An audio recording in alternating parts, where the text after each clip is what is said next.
మన జీవితంలో మరో సంవత్సరం గడిచిపోయింది. నువ్వు గంటలను లెక్కబెట్టావు, రోజులను గడిపేశావు.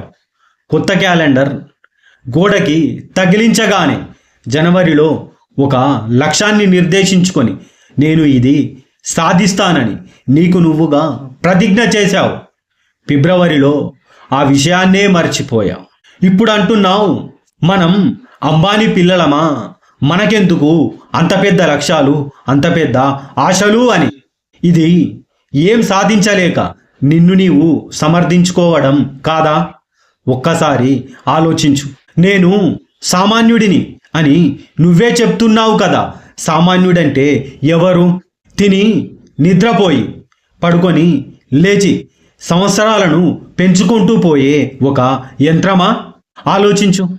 అంబానీ పిల్లలకు ఆస్తి ఉండవచ్చు, కానీ నీకున్న పట్టుదల, నీకున్న ఉన్నతమైన ఆలోచనలు వారికి ఉండవచ్చు, ఉండకపోవచ్చు. అయినా అదృష్టం అనేది ఆకాశం మీద నుంచి ఊడిపడదు. అది నీ శ్రమ నుండి పుడుతుంది. లక్షలో ఒక్కవాడు గొప్పవాడవుతాడు. నాకు ఆ స్థాయి లేదు అంటావేమో. ఆ ఒక్కడు నువ్వే ఎందుకు కాకూడదు? మిగిలిన 99,999 మందిలాగే నువ్వు కూడా చేతులెత్తేస్తే చరిత్రలో నీకంటూ ఒక స్థానం అసలు ఉండదు. అందరిలాగే నీతో పాటు నీ కుటుంబం మొత్తం కూడా సామాన్యంగానే మిగిలిపోతుంది.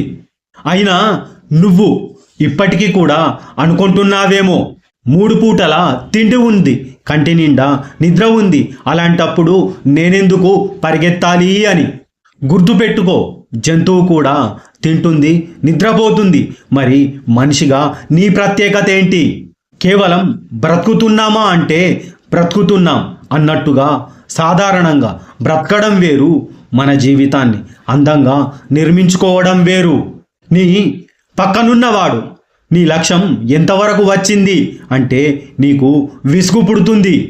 ఆ విసుగు ఎందుకంటే నీ దగ్గర సమాధానం లేదు కాబట్టి. ఆ సమాధానం లేకపోవడం అనేది వారి తప్పు కాదు, నీ అసమర్థత. అప్పుడెప్పుడో నీకు బుద్ధి తక్కువై నువ్వు నీ లక్ష్యం గురించి వాళ్ళకి చెప్పలేదు. నీ లోపల ఇంకా ఏదో సాధించాలనే నిప్పులాంటి ఒక ఆలోచన ఉంది కాబట్టే నువ్వు ఇంతకుముందు వాళ్ళకి నీ లక్ష్యం గురించి చెప్పావు. అలాంటి ఆలోచనను ఇప్పుడు బూడిదలో తొక్కిపెట్టి నేను ఇంతే, నన్ను వదిలేయండి అని అంటున్నావు. అలా అని సిగ్గు లేకుండా బ్రతుకుతాను అంటావా? కానీ విను, క్యాలెండర్లు మారుతూ ఉంటాయి, సంవత్సరాలు గడుస్తూ ఉంటాయి. ఒకరోజు నీకు వయసు పెరుగుతుంది. అప్పుడు అద్దంలో నీ ముఖం నువ్వు చూసుకున్నప్పుడు నీ మనసు నిన్ను ప్రశ్నిస్తుంది. అప్పుడు అవకాశం ఉండే కదా, ఎందుకు నువ్వు ప్రయత్నించలేదు అని.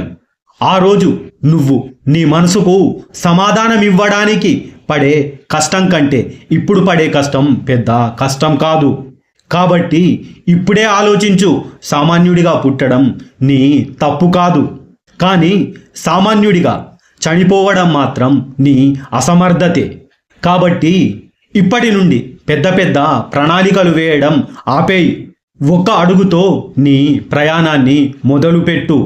ఈ జనవరిని నీ డైరీలో అక్షరాలు రాసుకోవడానికి కాకుండా నీ చరిత్రను రాసుకోవడానికి వాడుకో.